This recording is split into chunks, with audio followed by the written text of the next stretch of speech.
Hello, it's so good to be with you today. Today, Miss Burgess is going to be reading Pete the Cat Out of This World by James Dean.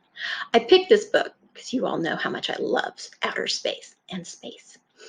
And I know how much we all love Pete the Cat. So it's a win-win. Pete the Cat Out of This World by James Dean. It's a great day. Pete the Cat is going to space camp. Welcome, Cat Space Camp. Pete meets his bunkmate, Glenn. As they unpack, there is an announcement. Welcome, space campers. Please head to the classroom. Your mission begins now. Time to suit up, says Pete. He and Glenn put on their uniforms and race to class. There are so many cool things to do and super neat stuff to see. Miss Burgess got to see that at Johnson Space Center. I got to see that too. So cool.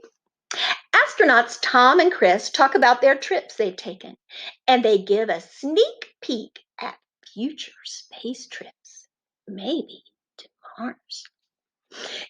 It would be totally rad to go to space, says Pete.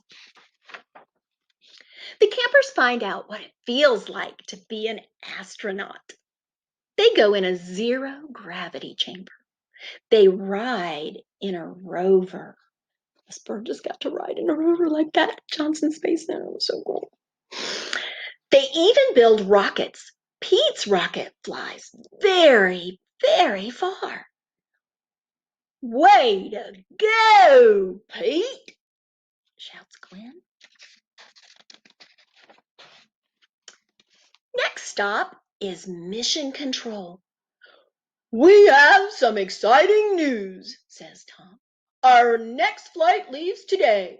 We're going to the moon. And we have room for you. Pete, do you want to go?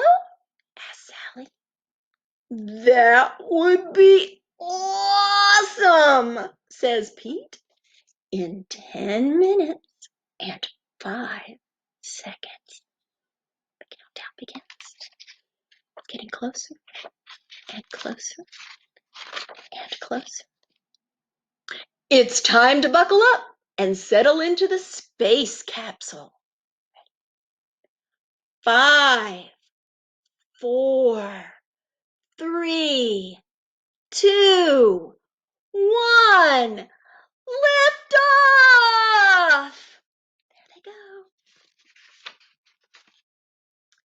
Their ship speeds past and through space. They blast past a satellite and even spot a comet. Are they off to the moon?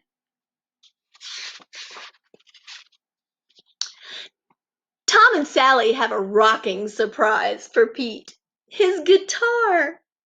He plays a groovy interstellar song for them. Mission Control listens in. See the cat litter box? It's a good thing to have when you got cats around, even in space. In no time at all, they arrive on the moon and they are ready to explore. The astronaut collects rocks and maps out the moon's surface using the rover. Pete has a very important job to do. He straps on a jetpack and heads toward Mars. He takes tons of pictures.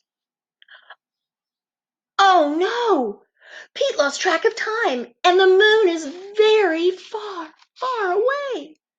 He has to make it back to the ship before it blasts off. Will he make it? Whew. Pete made it back in the nick of time.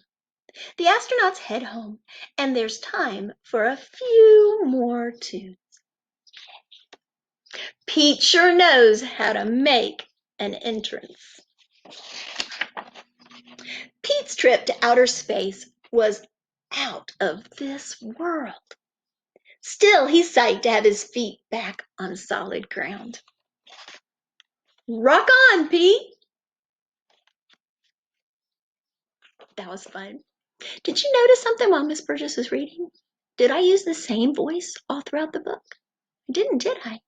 How did I know when to use a different voice? And how do you know to use a different voice when you're reading? What do we look for? We look for those quotation marks, and it says what the character says. And we can use a different voice so that it's more fun and we can enjoy it. It would be totally rad to go to space, says Pete. There's the quotation marks. So I used the totally rad voice for Pete there. Way to go, Pete, shouts Glenn. That's Glenn's voice, and I know to say it that way because the quotation marks, and then it says shouts Glenn. Pete, do you want to go? Asked Sally in that cute little voice. I used that voice because of quotation marks. So when you read, you can look for quotation marks too and use different voices.